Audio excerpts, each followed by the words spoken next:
I would like to welcome and thank you for joining us on Zoom. I'm Gloria Palmer, the Executive Director of Green Mountain Academy for Lifelong Learning. Our guest is a professor of political science at Middlebury College. He previously taught at Harvard University, where he also received his PhD, working under the supervision of presidential scholar Richard Neustadt. And he was a fellow in the Governmental Studies program at the Brookings Institution. He has published books and articles on the presidency, Congress, presidential decision-making, and presidential advisors. His current book project, titled The President and the White House Staff, People, Positions, and Processes, 1945 to 2016, examines the growth of presidential staff in the post-World War II era. He has given several talks for GMALL over the years, and we are very happy to have Matthew Dickinson with us again. Thank you, Matt, for joining us this evening. Thank you, Gloria. Thank all of you for attending on this snowy night, and I appreciate the flexibility in being allowed to present via Zoom as opposed to driving down through the snowstorm. That does mean, of course, that we're going to lose a little bit of a personal touch, but hopefully I'll try to make up for it with enthusiasm. So if there's a truism in American politics today, I think all of us agree it's the idea that we are a deeply divided nation. And those of you who heard my last talk for GMALL regarding the midterm elections, you will remember that I predicted a split outcome with Senate control by the Democrats, but the Republicans doing well, retaking the majority in the House. Well, as it turned out, they didn't do quite as well as I predicted, but nonetheless, we have divided government once again. And it is a recurring feature of American politics. And of course, it's just not elections that give us this idea that we are divided. It is certainly the nature of politics in this country. So The Atlantic recently published a review of American politics that began with the 2022 midterms, and it essentially reminded us that the midterms are a reflection of this belief by leading members of both parties that we are in an existential battle for the soul of democracy, with both Republicans and Democrats portraying each election as an effort to win that battle. And of course, the midterm continues a pattern in which the people seem not willing to allow either party to be in control for very long. Thinking back to 2020, when the incumbent president Donald Trump was defeated by the Democratic Joe Biden. And again, Biden and Trump both refer to the 2020 election as a fight for the soul of America. And in the aftermath of that, if there was one conclusion that was shared widely among the press, is that the country is still painfully divided on what America is and what it should become. And this, of course, was most visibly on display with the January 6th riots in the aftermath of the 2020 election, where a Trump-inspired mob stormed the Capitol, sat in Nancy Pelosi's office, sought to stop the certification of the Electoral College vote, and really stood as a stark illustration of how deeply divided we are, or at least that's the interpretation when people saw images like this. And of course, the January 6th committee has investigated this and recommended charges be filed. Now, politicians, including Joe Biden, but also Donald Trump, and before him, Barack Obama, have sought to heal the divide. Biden's inaugural address in 2020 proclaimed that on this January day, my whole soul is in this, bringing America together, uniting our people, uniting our nation. But so far, Biden has been singularly unsuccessful in doing that. If you look at the support he has in approval ratings among Democrats and compare that to independents, you see a gap of 83 percentage points. 91% of Democrats approving of the job Biden is doing, 8% of Republicans. This was after his first year. And what's most noteworthy about that is that's the widest gap in approval ratings among Democrats and Republicans that any president has experienced in their first year. And you can just go chronologically backwards from Biden to Trump to Obama and see that the progression of that gap, it has gotten larger as we've moved forward in time here, with Biden being the most polarizing president we have ever had. And this graph shows how that gap has gotten wider. The top line is the approval ratings of the president. Red line's a Republican president, blue line a Democratic president, dating back to Eisenhower, which is as far back as we've gone in asking about approval ratings on a consistent basis. And you can see from Eisenhower through Trump, preceding Biden here, while approval among the partisans of the presidents have remained relatively high, disapproval, that is the lack of support among the opposing party, has dropped, or disapproval has gone up, depending on which measure you want to use here. So this partisan gap is getting bigger and bigger and bigger, suggesting we are becoming increasingly divided as a nation. And we ask individuals to rate the opposing party on a thermometer that goes from a scale of 0 to 100, in which 0 is, I feel very cold towards the members of the opposing party, versus 100, I feel very warm. You can see that the percentage of partisans giving the opposing party a cold rating is quite high. And in fact, among both Democrats and Republicans, it has increased in recent years. So our view of the opposing party has grown increasingly cold. And not only are we feeling cold towards them, but many individuals are arguing the other party makes them afraid, particularly among those who are highly engaged in politics. So those who say they vote regularly or volunteer for campaigns or donate money. 70% of Democratic activists and 62% of Republican activists say they are afraid of the other party. And that lends a sort of existential feel to elections. We're actually fighting for control of a country because the opposing party doesn't even share our core values. So when we ask the percent of registered voters who say, not only do we have different priorities when it comes to politics, but we fundamentally disagree about core American values, versus, sure, we have different priorities, but we share fundamental American values, you can see among Trump supporters, 80% saying Biden voters don't share core American values.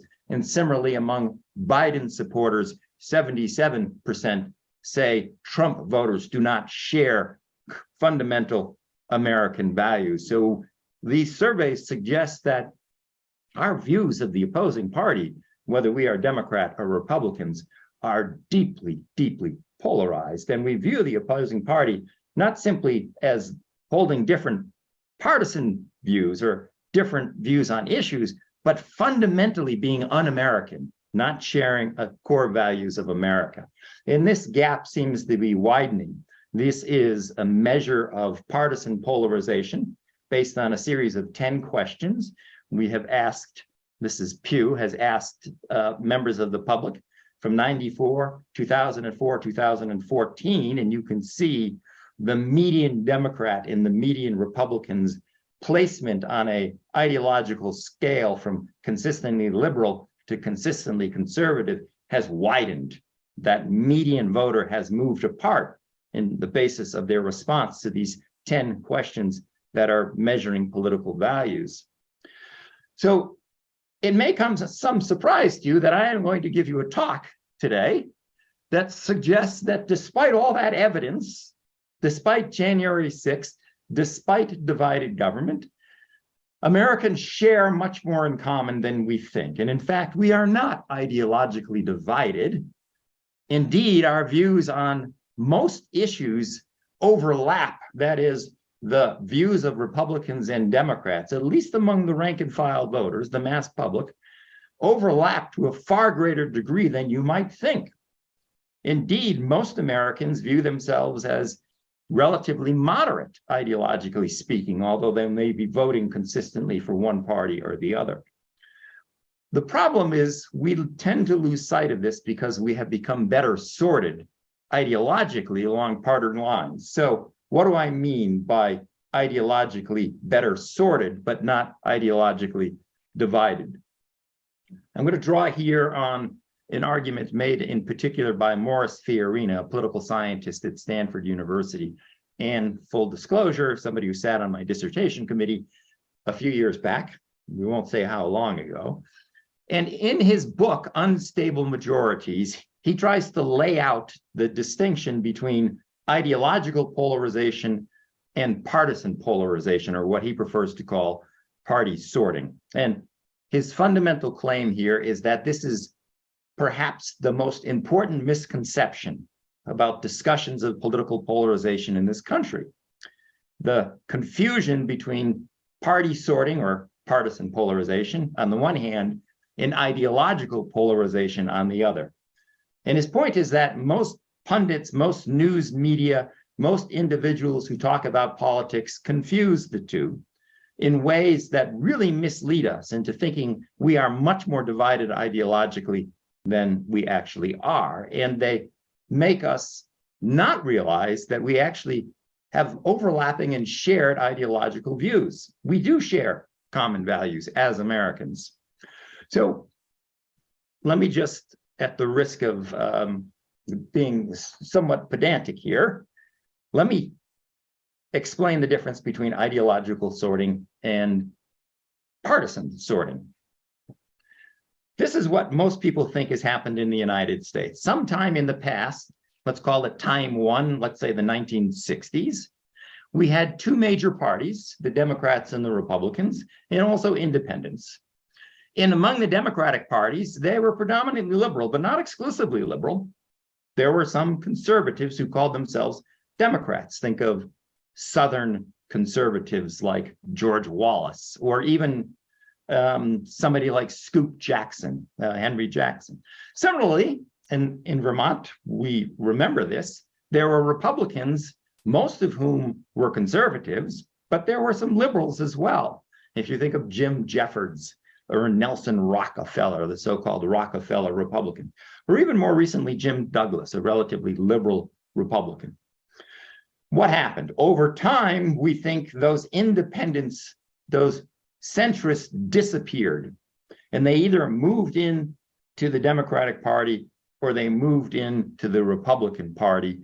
And so we have a loss of this ideological middle, the country polarized with a loss of independence, most of whom migrated to one of the two parties. That's ideological sorting. That's the idea that there is no middle here. To quote Gertrude Stein, there is no there. All we have are Democrats and Republicans, and never the twain shall meet. Well, that is different than party sorting. Party sorting is what Fiorina argues has actually happened in the United States. Again, we go back to the 1960s, we have our Democratic Party, mostly liberal, but with conservatives. We have a Republican Party, mostly conservative, but with liberals. We have our independents. What has happened over time is we have not lost that moderate middle. It still exists. In fact, as I'll show you in a moment, it is the largest group of Americans, those who claim they are independents and moderate. But what has happened is those 30 conservatives, and again, these numbers are somewhat arbitrary, they're to make a point, they've deserted the Democratic Party. The Democratic Party has shifted left in the sense that the conservatives who used to identify with that party have been replaced by liberals, or they have left and called themselves Republicans. Similarly, those 30 liberals who used to affiliate with the Republican Party, they have been replaced by conservatives, or they have left and joined the Democratic Party. So what we have today at time two, that time two with an asterisk, is a moderate middle, but also a Republican Party that is thoroughly conservative, and a Democratic Party that is thoroughly liberal. That's party sorting. That is a process in which over time, ideology has matched up with partisan affiliation. Now you say to yourself, What is the difference? Well, partly it explains what we're seeing here. It's not that the country is dividing, it is that the country is sorting, so that as liberals move from the Republican Party into the Democratic Party, and conservatives move from the Democratic Party to the Liberal Party, that is the Republican Party, sorry, the center of gravity of both those parties has moved apart, even though the center of the country remains robustly moderate and consisting of independents. So this chart is somewhat misleading and has been misinterpreted. So again, the standard story of American politics is what you see from time one to time two, a loss of the moderate middle. The reality, Fiorina argues, is what we see at time two with the asterisk, no loss of moderates, just a purification of the Democratic Party and the Republican Party. The Democratic Party becoming thoroughly liberal, the Republican Party becoming thoroughly conservative.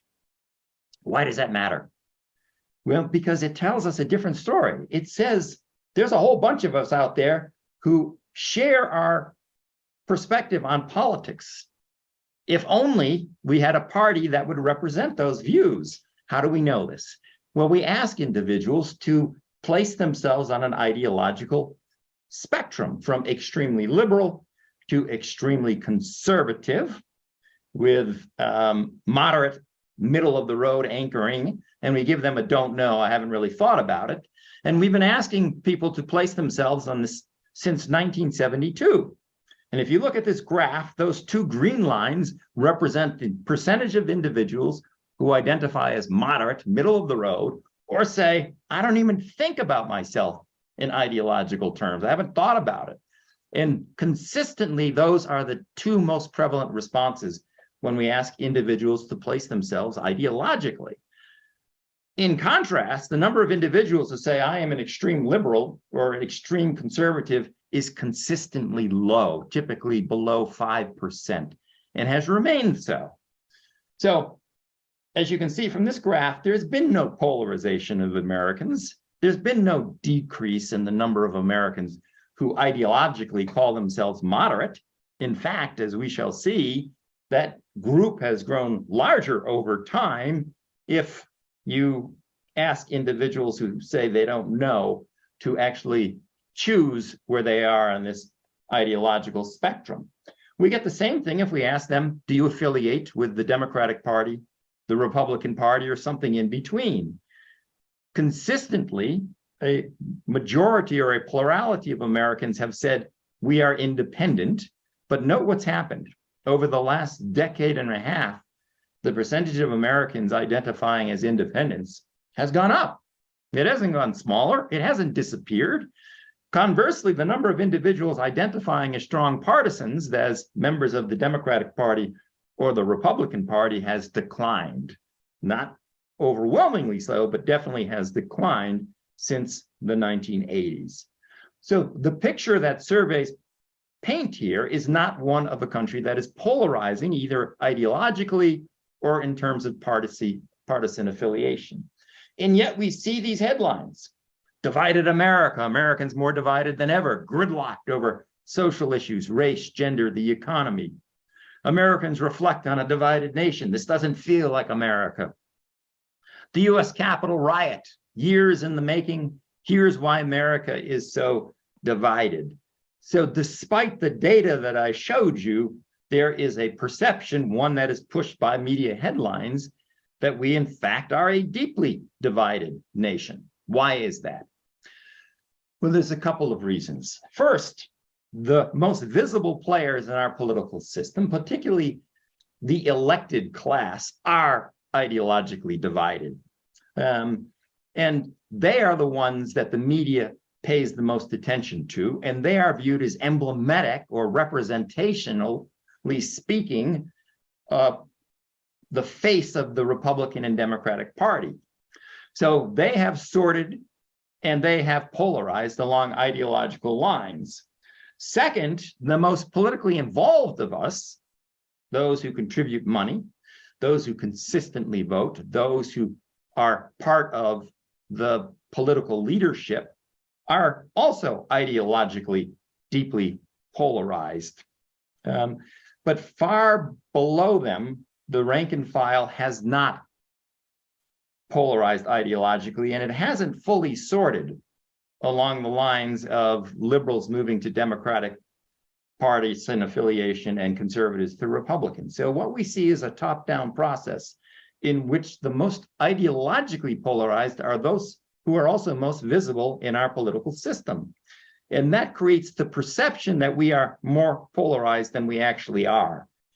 Sure, if you look at Kevin McCarthy or Mitch McConnell or Chuck Schumer or former Speaker Nancy Pelosi, it looks like we're polarized. It looks like they are consistently ideologically on the left or on the right, because they are. And if you measure, for instance, polarization in the House, which we do by looking at the voting patterns of representatives on the right among the Republican Party, those red dots, each of them represents a Republican member of the House in the last Congress, and the blue dots, a Democratic member of the House in Congress. And if you array them based on their voting record on an ideological scale that measures from the left liberal to the right conservative, you can see there's not a lot of individuals occupying that center. There's not a lot of, and if we look at the Senate, it's the same thing. There's not a lot of centrist senators. Your Joe Manchins and your Kirsten Sinemas and your Susan Collins and Lisa Murkowski's are outnumbered, far outnumbered by the individuals on the far left, the Bernie Sanders and the Elizabeth Warrens, and those on the far right, the Ted Cruzes. So our elected representatives are deeply polarized, ideologically speaking. There is no moderate middle, which is why Joe Manchin and Kirsten Sinema in a closely divided Senate carry so much political clout, because they are the few members whose vote is actually up for grabs in any particular legislative session. We take this for granted, but Congress was not always this polarized. Same type of measurement here. We look at the way individuals vote, but here we're going to stack them up in columns as opposed to dots. And again, the blue represents members of Congress who are Democrats. The red represents members of Congress who are Republicans, and we're arraying them on a spectrum. On the left, you are liberal. On the right, you are conservative. And I'm comparing the Congress, the 87th Congress, which served in the first term of the Kennedy administration, 1961 to 63. And these bars are stacks of House members whose views align at that particular point on the ideological spectrum. Then compare that to 2009 through 2011, the 111th Congress. And what we see is a movement away ideologically among members of Congress, as both parties have both sorted and polarized. Liberals have left the Republican Party over this period and become Democrats. Conservatives have left the Democratic Party and become Republicans. And ideologically, they have moved to the extremes. And it's not just our elected members of Congress that are polarizing. Non-elected partisan activists are polarizing as well. So when we ask individuals, are you a Democrat or a Republican? And then are you a strong Democrat or strong Republican or someone who weakly identifies from them? And then we ask their mean position on a series of issues and graph them. 0 is you're very liberal, 7, you're very conservative. You can see the red activists, those are the Republican strong and weak identifiers, are moving in the conservative direction over time from 1972. The blue line represents the movement of Democratic activists, and they are slightly slower, at least through 2012, becoming more liberal. If I extended this graph out from 2012 to 2020, that blue line would take a sharp downward turn as the Democratic Party is now catching up with the Republican Party in terms of becoming more extreme, at least among political activists. Same thing with individuals who give money to campaigns. Republican donors and Democratic donors have increasingly become more partisan. That is, they have become more ideologically extreme, with those giving money in the conservative cause becoming more conservative, those supporting Democrats becoming more liberal over time. So our activist class are ideologically polarizing. Individual members of Congress and those who support them are becoming more extreme in their views. But what about the public? Is the public also polarizing? The perception is that we are. We're voting increasingly on straight party lines. 96% of Democrats voted for Joe Biden in 2020. A slightly lower percentage of Republicans voted for Donald Trump in 2020. Isn't that evidence that we are polarizing?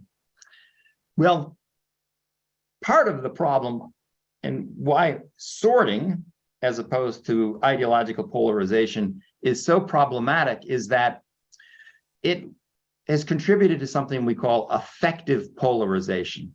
And by affective polarization, the idea here is when we look at the Republican Party and the Democratic Party, we don't look at them so much as their viewpoints on issues, so much as who they are, their identities as individuals.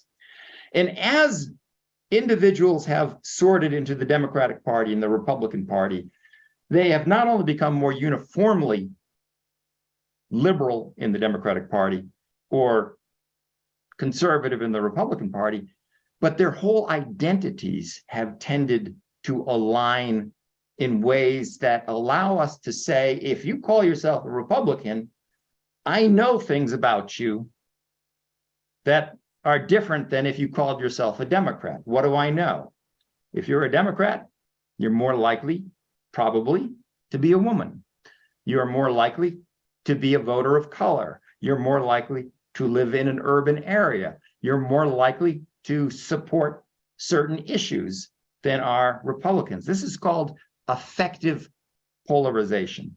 And the idea here is partisans hate each other not simply because they disagree about Afghanistan or taxation or gay rights, but they hate each other because they belong to different identity groups. And party labels increasingly are used as a shorthand to describe those other identity-related characteristics. This is an argument that Lily Mason makes in her book, Uncivil Agreement. She shows that those with consistent partisan and ideological identities are more hostile towards individuals in the other party, even though over time their ideological perspectives have not grown farther apart. It's just that their partisanship now increasingly aligns with religious, racial, and other types of identity. And that, in essence, means sorting has made it easier for partisans to make generalized inferences about individuals on the other party. You tell me you're a Republican, I know that means you're a gun-toting, Bible-thumping, Cadillac-driving, probably goose-stepping supporter of neo-Nazis. And if you tell me you're a Democrat, and I know you're a baby-killing, Prius-driving, tree-hugging eco-terrorist, right? We're folding a lot of assumptions into the fact that you told me you're a Democrat or you told me you're a Republican. And that's why when we ask individuals over the last 3 decades, what are your feelings on that thermometer from 0 to 100 about your own party?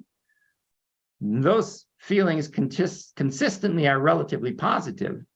But when I ask about the other party, that purple line, the feelings towards the other party have grown increasingly negative. And if you subtract one from the other, my feelings towards my own party versus the feeling towards the other party, that's a measure of affective polarization, that's that brown line, that is going up and up and up and up. So why does party sorting matter? It matters because it leads to affective polarization, this perception that because you are a Republican or a Democrat, you have a whole set of identities that are radically different than my identities. And that means you and I don't share the same political beliefs. So, increasing shares of partisans see members of the other party as closed-minded and immoral.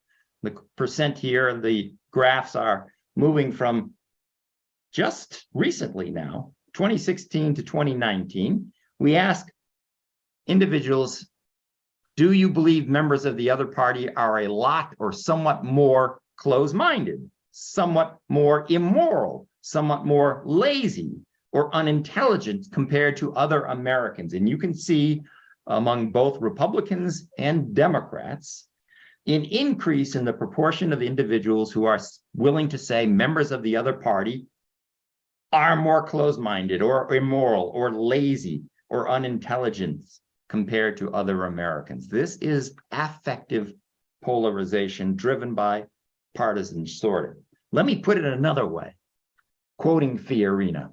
And some of you may have had this experience. Say you attended my college, Middlebury College, back in the 1960s. And you came home from college and you came to your parents and you said to your Democratic parents, I'm engaged to a Republican. What might your parents say in the 1960s? They'd say, what kind of a Republican? Is it a Western conservative like Barry Goldwater? Is it a Northeastern liberal like Nelson Rockefeller? Is it a Midwestern moderate like Mitt Romney's father, George? Similarly, if you were a student at Middlebury and you went home and you told your Republican parents you were engaged to a Democrat, they would say, well, what kind of Democrat? Urban liberal, a Southern conservative, a Western pragmatist? The point here is the fact that you were a Democrat or a liberal in the 1960s told us very little about who you were as a person. Now flash forward in today's era of better sorted parties, a uniformly Democratic party, uniformly liberal, a uniformly conservative Republican party, one that maps onto other identities, at least identities reinforced by the crude stereotype so common in political debate. Now, my student comes home from Middlebury College and announces his engagement to a Democrat, and his Republican parents say, what? You want me to embrace an American-hating atheist?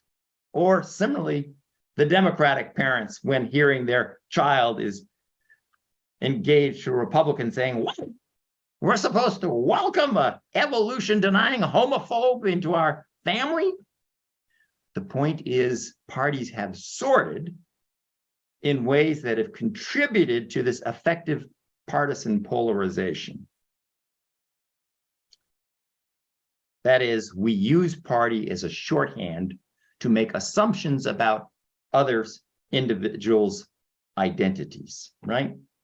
And so it's not surprising then we ask individuals, do the two parties represent distinct viewpoints? And increasingly, we can see since 1952, the percentage that say, yes, there is a difference has climbed from 50% to over 80%. And this is just through 2012. It's gotten even higher since then.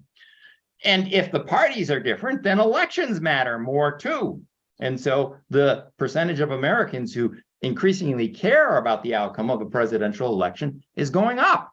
One unintended, perhaps, benefit of this is turnout is going up as well. Since 1996, turnout in presidential elections has increased. And why wouldn't it, when there's that much more at stake in electing a Republican versus a Democrat compared to electing a Republican or a Democrat back in the 1950s or 60s, when the two parties were perceived to be Tweedledee and Tweedledum? Party sorting then is important.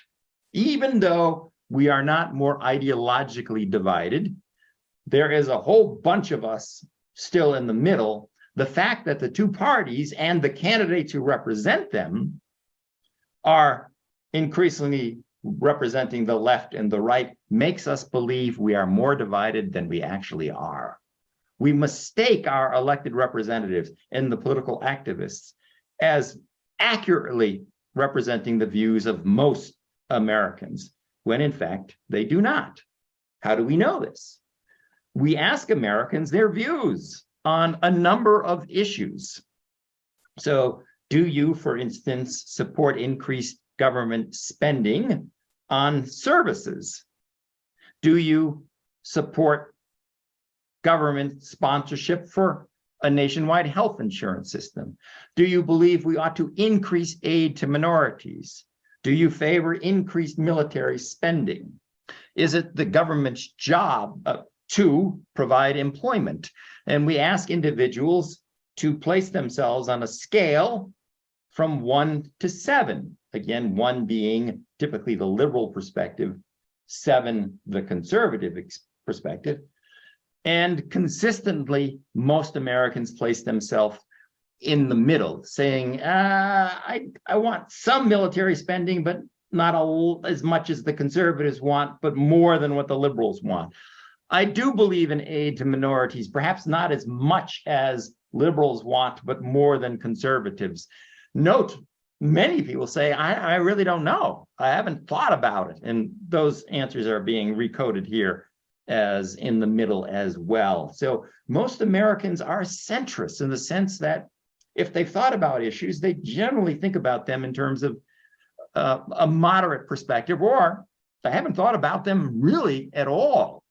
But they do not share the viewpoints of an increasingly liberal Democratic Party or an increasingly conservative party. And this has been the case over time. Views have not changed dramatically.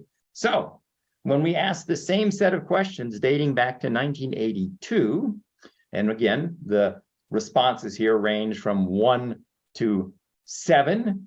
Sorry, I had the numbers reversed on the other one. 1 is cutting services and spending. 7 is increasing services and spending. So 7 is the liberal.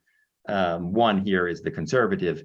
Again, the green line, the top line there is the line that says, I'm right in the middle of the road when it comes to government services and spending. And this is up through 2020. You can see the stability of that line, a slight dip more recently, partly because of the COVID crisis, which has increased support for more services and spending beginning in 2020. But generally speaking, we can go through a range of survey questions, and Pew has done that, and asked individuals what their belief is on issues. And on most of the questions we ask about the public's attitudes towards poverty, opportunity, business, unions, religion, civic duty, foreign affairs, and so on, the answers that Americans gave 25 years ago remain consistent as of 2012, and I would argue as of 2023. That is, on the issues on which Americans expressed consensus in 87, they continue to express consensus today. On the issues that divided us, they continue to divide us today. On almost none of these issues has the basic balance of opinion tipped from agreed back then to disagree now, or vice versa. Americans' attitudes on issues are stable. So why do we think we're so divided? Well, a couple of reasons. One is media portrays us as deeply divided, when in fact on many issues we are closely divided. So the metaphor I often teach for my students is, if you were indifferent to a choice between 2 candidates and you decided you would just flip a coin, the result would be 50-50, because you didn't really care. But the media would interpret that 50-50 as a deeply divided country. But that overlooks the fact that many Americans are right in the middle, and they could go either way on issues, or the candidates who espouse those issues. So one problem, the media portrays us as deeply divided, when on many issues we're closely divided. A second problem, we look at politics through the lens of the most visible actors, the elites. And as I have said, political polarization among activists has grown larger. The activists have both sorted but also moved apart ideologically. And that creates the perception that we're more divided than we are. So a common conceit, for instance, is that this recent Supreme Court decision on abortion reflects the deep divide among Americans on abortion, dividing us into the conservative individuals who want to ban abortion and liberals who want to provide abortion on demand. Abortion, the great divide. And if you ask Americans, are you pro-choice or pro-life? You will see Americans seem pretty darn divided. As of just before the Supreme Court decision, 49% say they are pro-choice. Almost equal number say they are pro-life, and that has been consistently the case dating back to 1995, and even before that, 95, there was a greater gap. Well, the problem here, of course, is it's the question. If we actually give individuals a third option, I'm not purely pro-choice, I'm not purely pro-life, or however you want to use the term, but instead, should abortion be legal under any circumstance? Should it be illegal in all circumstances? Most Americans reject those viewpoints, and instead, they adopt a middle ground, legal only under certain circumstances, the stance that had been adopted by the Supreme Court under Roe v. Wade. So when you ask the question properly and you give the options there, it turns out Americans are not deeply divided on abortion at all. And indeed, if you ask more specific questions, under what circumstances do you think abortion should be allowed, the percentage of agreement goes up even more. So we are not a nation that is deeply divided on abortion, contrary to what you might hear coming out of the recent Dobbs decision, which portrays us as a country divided on abortion in red states and blue states. That's not the case at all. Most Americans have a very centrist view, which is abortion rights ought to be protected, but that does not mean, particularly at the point of fetal viability, that women have an unlimited right to abortion. The other problem here, of course, is maybe asking about political polarization ideologically is the wrong question. When we want to think about what divides us, the bigger divide, or at least perhaps the more fundamental divide, is between those who engage in politics and those who do not.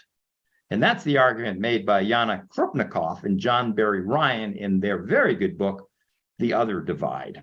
Essentially, they say the dividing line in American politics is not just partisanship, but it's people's attachment to politics itself. It's the willingness of some individuals to get their hands dirty, to be involved in politics. Those are the individuals that watch cable news. They're the individuals who watch the Sunday news stories. They read op-eds and react to them. They write letters to the editor. They contribute money to politics. Those are individuals who have a strong attachment to the political process. The other group of individuals are those in which politics is a sideshow. It is not central to their life. That's the other divide that they address, the divide between those who make politics a central part of their lives and those who do not. And those who make politics a central part of their life exert the greatest impact on evaluations of American politics, including perceptions of ideological polarization. And that has created this misperception that we are a deeply divided country. Think about it. Who is most likely to give money? Who is most likely to vote? On the left here, we ask voters to identify whether they are consistently liberal, mostly liberal, a mix of liberal and conservative views, mostly conservative, consistency conservative. And then we measure voting. turnout. And guess what? The highest turnout among those who say their views are consistently liberal or consistently conservative. The lowest turnout is among individuals who share some liberal views, but some conservative views. And why do they turn out in lower numbers? Because their choice is often restricted to a candidate on the far left or a candidate on the far right. And they don't particularly like either of those candidates. Similarly, who gives money? We ask individuals, again, whether they gave money to a political candidate or group in the past 2 years, and who is most likely to give money? Those who call themselves conservatives or those who call themselves liberals. Those who share a mix of the views, they're not contributing money to parties or candidates. And why should they? The parties and the candidates are too extreme for them to support with their hard-earned dollars. More generally, when we think, for instance, of social media and media consumption, the deeply involved are more likely to express their opinions on social media. They're more likely to make the news. They're more likely to be who we think of when we think of who is a Republican or who is a Democrat. And here's the kicker. The more involved you are in politics, and it turns out the more educated you are, the least well-informed you are about the beliefs of the opposing party. Studies consistently report the members of the political class have the least accurate perceptions and beliefs. In contrast, the great majority of Americans who are not involved in politics are more accurate in their perceptions of what members of the other party believe. More accurate than those who wrongly consider themselves well-informed because they watch talk shows, they read the op-ed, they go to Dickinson's lectures at GMALL. They're politically informed, or so they think. All right, take out a piece of paper and a pencil, or just play along in your mind.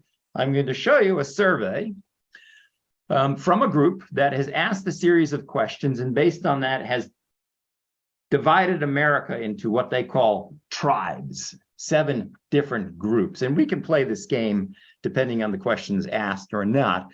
But the important point is, based on these responses, very few Americans call them progressive, are labeled progressives on the left, and very few are devoted conservatives on the right. Most Americans are either politically disengaged at 26%, or their views are moderate or conservative or passive liberals. So a majority of Americans do not have strong ideological views on politics. All right, you got your piece of paper there?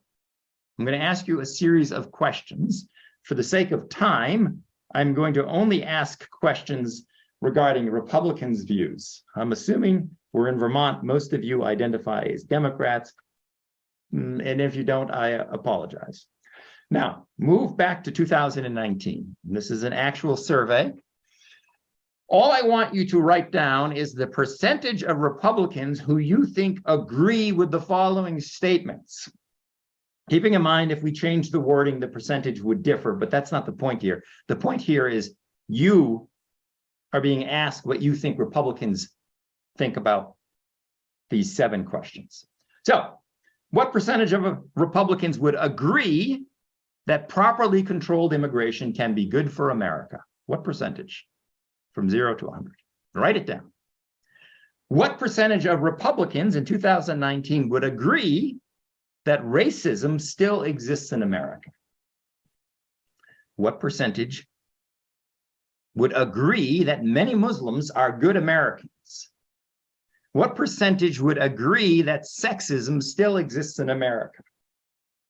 What percentage of Republicans would agree that the government must do more to stop guns from getting into the hands of bad people? What percentage of Republicans agree Donald Trump is a flawed person? This is 2019.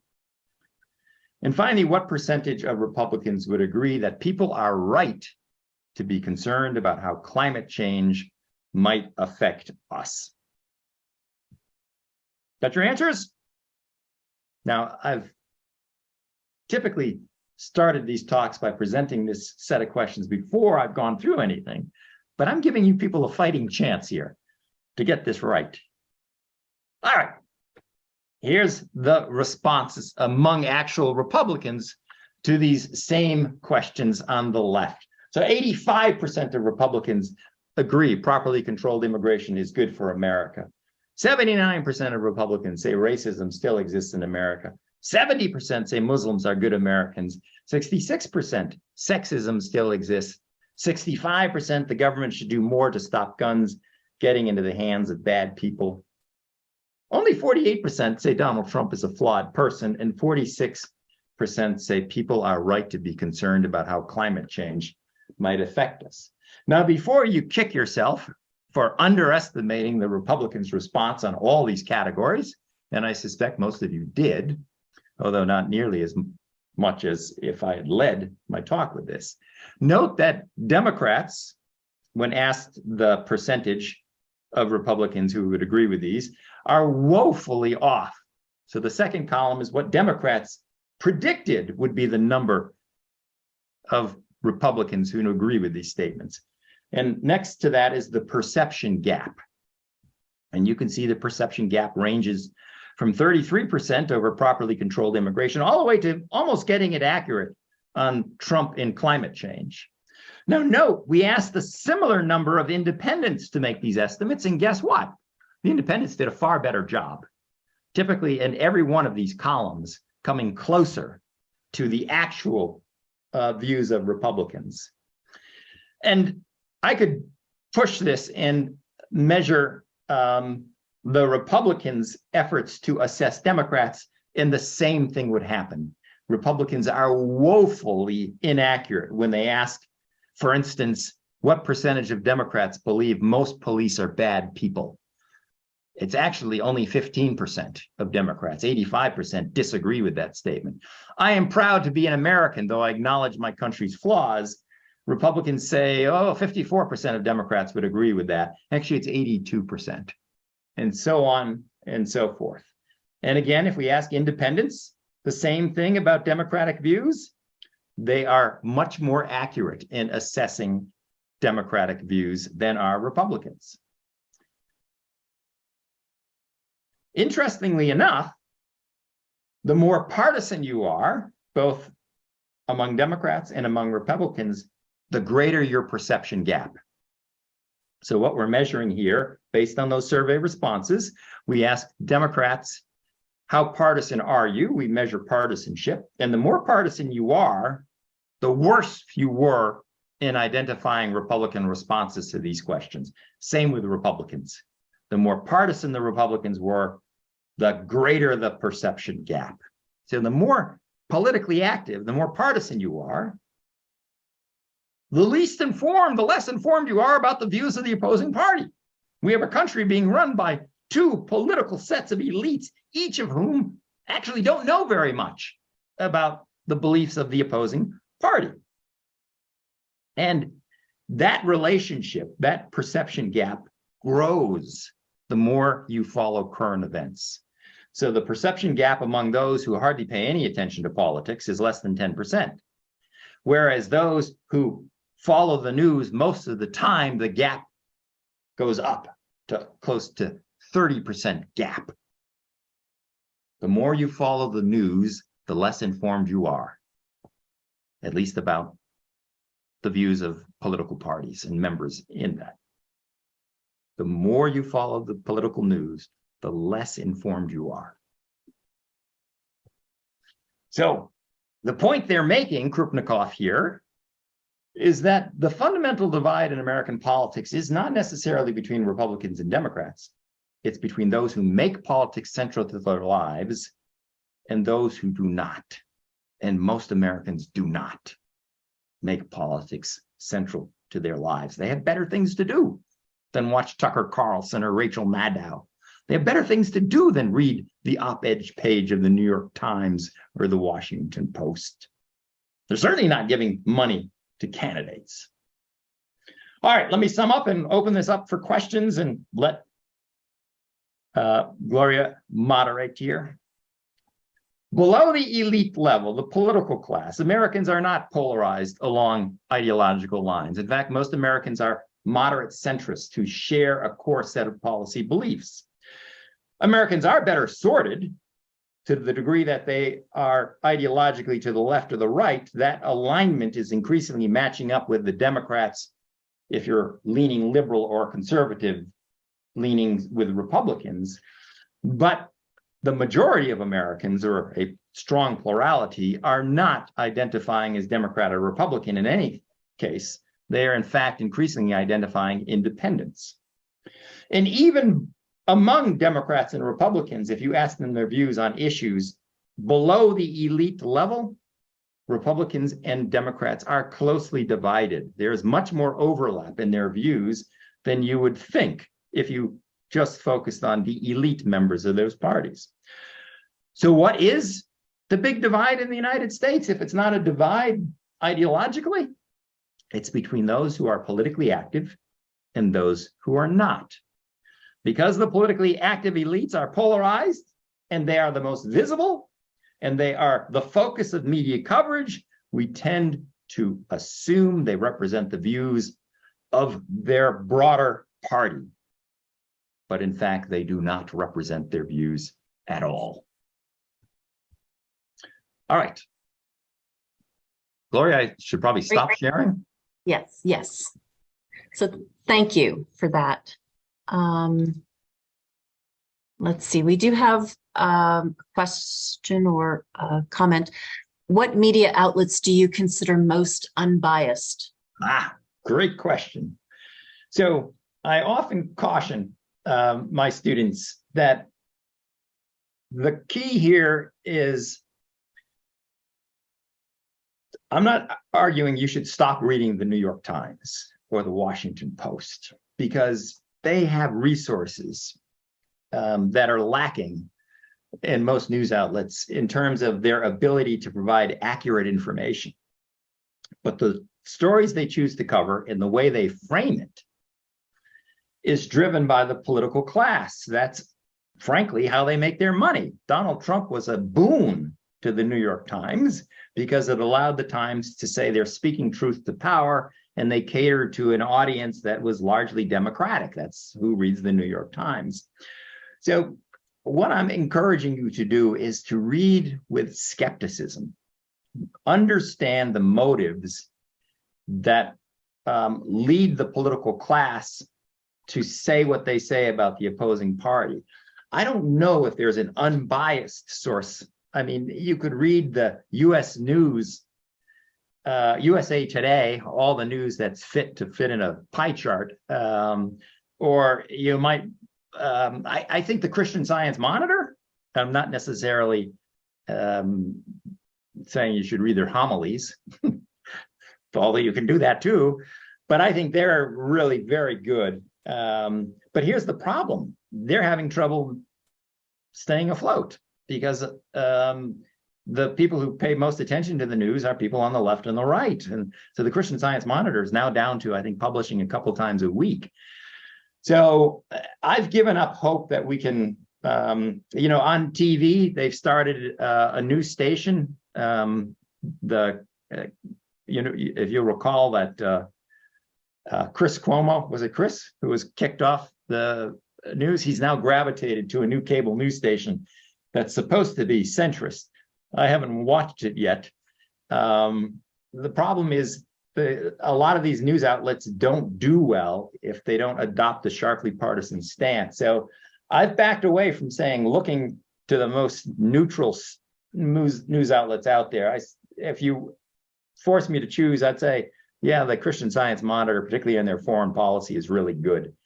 But instead, I suggest read a paper from the left and read one from the right.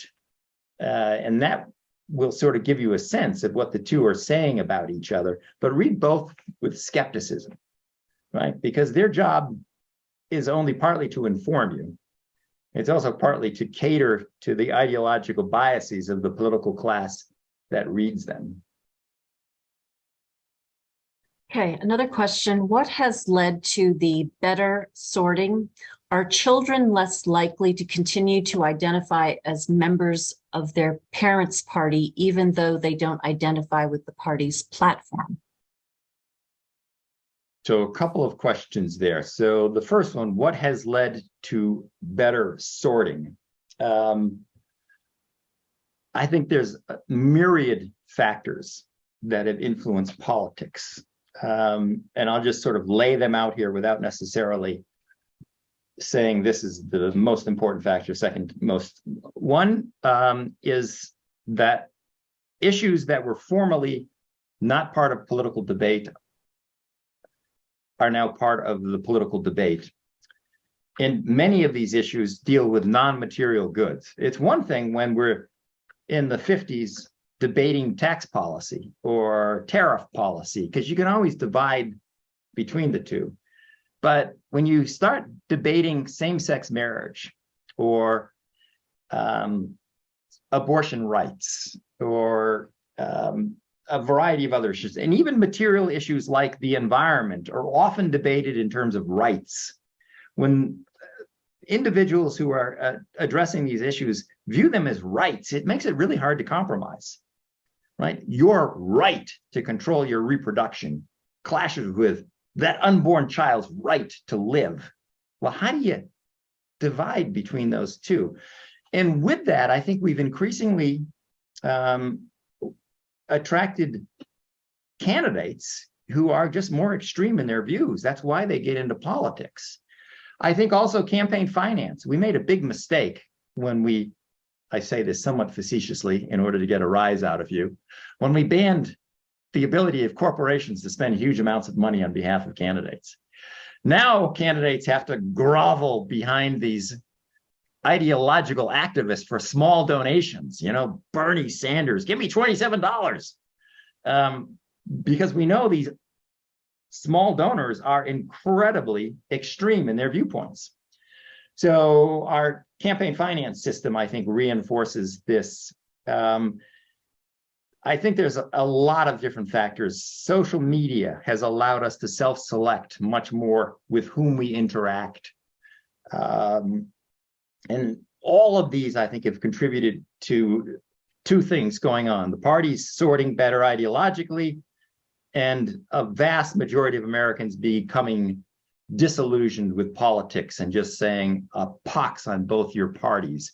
I think those are the two dominant trends. And, you know, they're rooted in a lot of developments. I may be missing some. Some of you may have suggestions. What was the second question? Dealing with education? No. Are children less likely to continue to identify as members of their parents' party, even though they don't identify with the party's platform? Yeah, I'm not sure they're.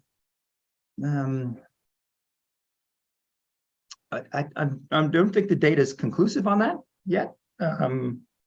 American, there is a generational divide, and a lot of young students right now, particularly in the NESCAC schools and Northeast schools, are disproportionately identifying as Democrats with liberal views. But there's also some concern that they're become more disaffected in their views towards politics as a means for correcting ills. So I'm not sure about the relationship between the young generation and their parents. I'm not sure there's clear trends there that I could identify. This next question goes back to the first one about media outlets. What about The Economist magazine? Yeah, The Economist is pretty good too. I should have mentioned that. It's just too expensive for me, so I stopped reading it. I can't afford it. But yeah, The Economist is very good. Thank you for raising that. Reader's Digest. Big fan of Reader's Digest. The AP services too, yeah.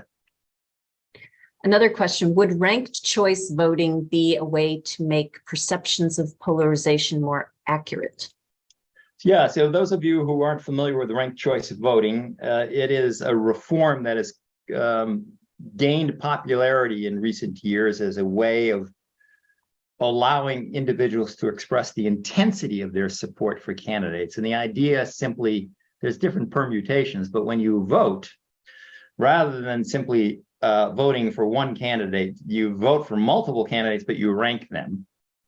And then through a system of dropping the individual who has the lowest number of votes, you then go back to the ballot and you re-tabulate, and you continue doing that until you have a winner. And some states like Maine have gone to ranked choice voting. California has gone to a variation of that. Vermont used to use it in Burlington, then they went away from it. I think I forget exactly whether they've come back to it or not. The evidence that reduces polarization so far is mixed. There's no good. Alaska just went to this as well. We just don't have enough evidence. Part of the problem is ranked choice voting assumes that individuals have knowledge of the 8 candidates or 9 candidates or however many are being ranked. And the reality is they don't. Most Americans barely know the viewpoints of 2 candidates. They can tell you which one's on the left or the right, but beyond that, they can't do very much. So far, it has not proved to reduce polarization, but it's not in widespread use, and it's still early. As Americans gain familiarity with it, it's possible it might work. Okay, do you think that the definitions of liberal and conservative have shifted over time? Well, they have. I mean, depending on the time period you look at, I often hear people say, my views haven't changed at all, but the party has left me. And similarly, people's definition of liberalism in the traditional liberalism in the 19th century is dramatically different than Bernie Sanders' liberalism today. So one way we get around that is we try to ask people the same set of, we don't only ask them, are you a liberal or a conservative? We also ask, what are your views on specific government policies? And we try to match that up with liberalism. And so that's how we provide some stability in our findings across time that show that most Americans are increasingly less likely to identify with liberalism. So at least in the period that I'm studying here, roughly the last 5 decades, definitions of liberalism and conservatism haven't changed dramatically, at least enough, I think, to throw off the sort of the analysis I'm trying to give you here. But clearly over the longer term, what we used to call liberal has changed dramatically. This is most noticeable in, my students are often confused in arguments over free speech. So we bring controversial speakers to Middlebury, and some students shout them down. And I say, that's an incredibly illiberal viewpoint. And in fact, the free speech movement in Berkeley in the 1960s was pushed by liberals. So on some issues, our conception of what's liberal or not has changed, at least among some of us, but on most issues, it has not.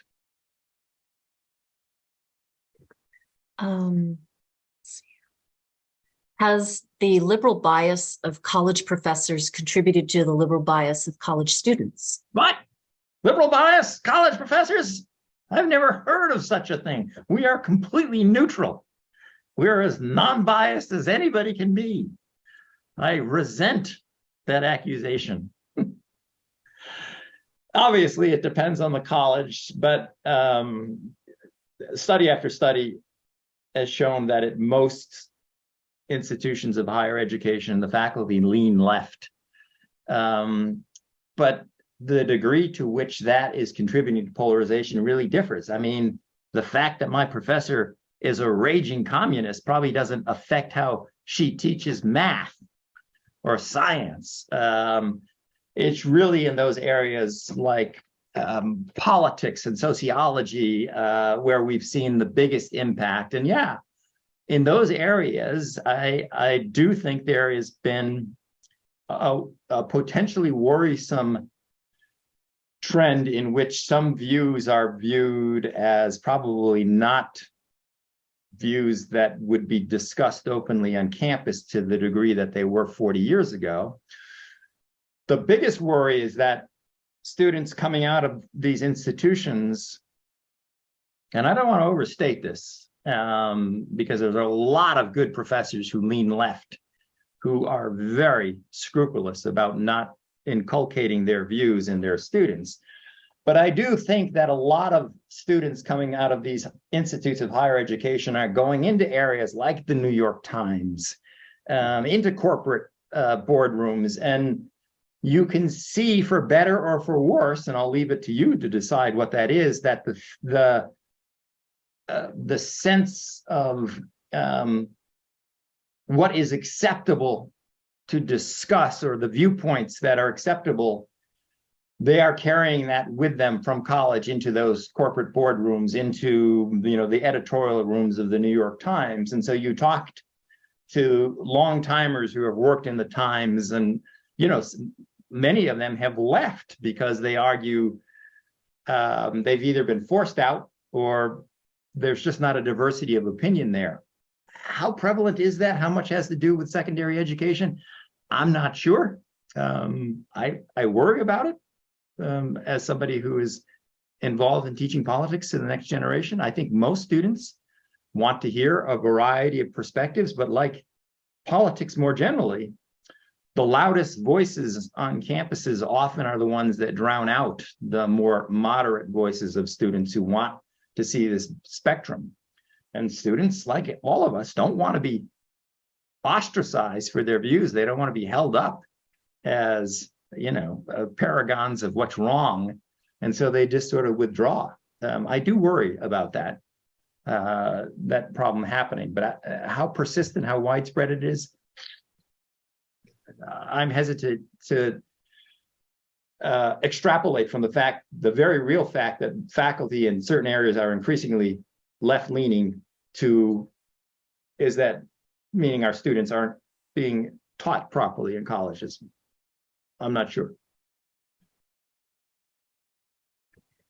What would it take for a charismatic politician to be successful as a third-party candidate and appeal to the moderate center? Well, third-party candidates have a huge hurdle in the United States system institutionally, because our first past the post winner take all system of electing representatives, senators, and presidents, when we allocate electoral college votes, makes it very hard for a third-party candidate to play anything more than a spoiler role. It's just the way it is. So one of the things we might have to do beyond, if you want to get third parties viable, you need to move to some proportional representation type system. That would be the first thing you'd need to do. The problem you're having here is, I mean, and I say this realizing that some of you, many of you probably didn't support Donald Trump, but when you went to Donald Trump's rallies in 2016, he really was a candidate who did not fit squarely into the Republican or the Democratic mold. In fact, the Republican Party establishment desperately sought to find an alternative to him. Now, once he got in office, he found himself hamstrung by trying to deal with a conservative caucus in the House and the Senate, and he pretty much had to do what they wanted him to do. So when you say a charismatic candidate, I think there's room for a candidate who embraces these more moderate views. The problem is getting a toehold in these parties. I mean, look what happened to Kirsten Sinema. And I neither endorse nor reject her political views, but the fact is she was more moderate than most members of the Democratic Party. And so what did the Democratic Party in Congress decide? We got a primary her. We need to run someone to her left. So it's really hard for someone to espouse a moderate view because they're looked at by the activists as a threat. The activists won't give them money. The activists will run primaries against them. The activists will do everything they can to force them out. And again, every electoral cycle, the biggest trend we see is moderate candidates being replaced by more extremist candidates. And the extremist candidates winning in primaries, and then that leaves the moderate voters in the general election with a choice between the tree-hugging eco-terrorists and the gun-toting Bible neo-Nazi. And I may not like either of them, but I got to vote for one of them, right? And so I think that's a huge problem here, to just say we need to have charismatic moderate candidates. So here's a comment. regarding that. It's almost impossible for a third-party candidate to get on the ballot in all 50 states. You would need to be a Ross Perot millionaire. Well, it is more difficult in some states than other states. States vary, but your point is well taken. There isn't a built-in infrastructure here, the way that Democrats and Republicans have, to get your name on the ballot. So if we're going to get reform internally through elections, it's almost certainly going to come through one of the existing major parties, as opposed to a third party pushing this. Unless this third party, as you said, as a Ross Perot-like candidate who is able to self-finance. Mayor Bloomberg gave it a shot, didn't get too far. Steve Forbes gave it a shot. Having gazillion dollars of money in and of itself is no guarantee that you're going to get votes, or even if you can get on the ballot. Another question, if Donald Trump becomes president again, what part of his agenda would have broad appeal? Well, it depends on what his agenda is. Donald Trump is a candidate whose belief system changes depending on what he sees as political opportunity. And so far in his short campaign, he's been much better expressing what he's not for than what he is for. In his first run in 2016, I can tell you what the appeal of his candidacy was. It was his argument that the political system had been captured by elites who were not paying any attention to the needs of Joe and Jane Sixpack, for want of a better term. His populism, his economic populism, fused with sort of a white ethno-nationalism, really resonated with that broad swath of Americans who saw their jobs going overseas and who said, I play by the rules of the game, but suddenly the rules have been changed in ways that, admissions to colleges and promotions are being based on factors that have nothing to do with performance. And that thematic aspect of his campaign had very broad appeal and had overlap with Bernie Sanders. So on issues like, for instance, getting out of these trade deals, which in the view of both Trump and Sanders were hurting American workers, that was appealing. The idea too, I think, of getting out of foreign wars and stop funding international alliances, that was very appealing. I expect he probably will continue to get support if he runs on those things. The problem is, once he became president, he did things like try to repeal Obamacare, which was quite popular and went nowhere. So I think Trump will probably try to capitalize on the same type of issues that he ran on the first time, but he's not a guy who has a fully articulated set of political ideas. He's just the guy who counterpunches and gets a lot of media coverage for doing it. So he may, in 2024, latch on some other issue that's the flavor of the day and decide that's what his campaign is about. Another question, what about the urban-rural divide? It seems like most rural states and areas lean conservative for cultural reasons and vice versa. How can that be fixed? Yeah, so you're latching on to that affective polarization. When we think of people's identities, one of them is a stereotype about geography.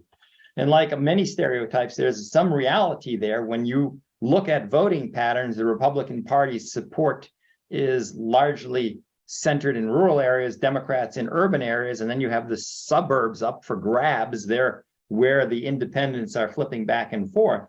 But I don't want to overstate that. There is geographic sorting going on in the way we allocate votes. It means that states are characterized as blue or red, and it looks like more blue states are what we might call densely populated states, and states that are less densely populated are red states. There is some truth to that, but even within those, there's broad variation You think about a blue state like New York. Well, you get out of New York and go to upstate New York, and it's elected Elise Stefanik. It's a strong red state. So, one of the things I think our system of representation does is it makes us think that there is more uniformity in these identities than there actually is. There is a lot of suburban, urban support for Republican candidates, a lot of rural support for Democratic candidates. It just doesn't translate into those candidates winning office. But yeah, that urban-rural divide is a real one. The educational divide is another one. Donald Trump's support in rural areas was underestimated because a lot of the polling didn't realize that individuals with only a high school education or lower were going to turn out in the numbers they did in 2016. And remember, most Americans don't have a college education. Most Americans don't go to college. So that's a big voting block there. And that's another divide, that educational divide. And the degree that they match up with parties, it just reinforces this sense that we are a hopelessly divided country. Do we need to abolish the Electoral College? You guys already voted to abolish it. You may not have noticed, but the state of Vermont has signed on to the National Voting Reform Act. Do you guys know that? You probably didn't know that. This is a movement that is going across the nation in which state legislatures are agreeing to cast their state's electoral votes to the winner of the Electoral College. Sorry, to the winner of the popular vote. So Vermont has voted that no longer will their presidential vote be dictated by the residents of Vermont. So we have 3 electoral college votes.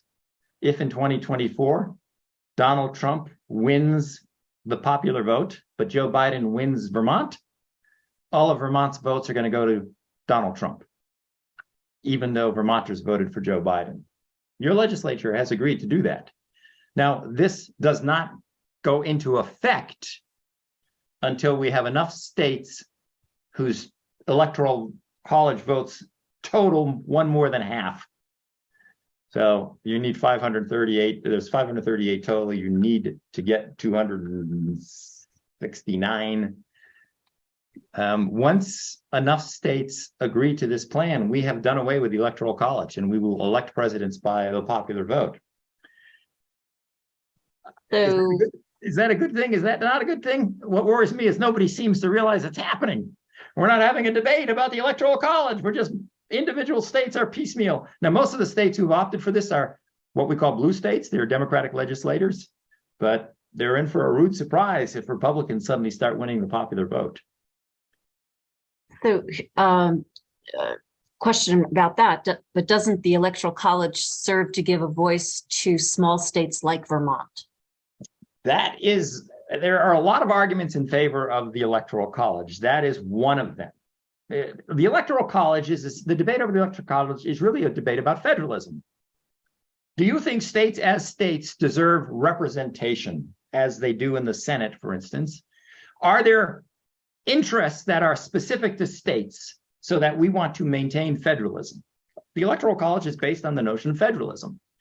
Each state gets a certain amount of electors that are equal to their number of senators and representatives. Do we think federalism matters, or does it not matter? Do states as states really not have distinct interests?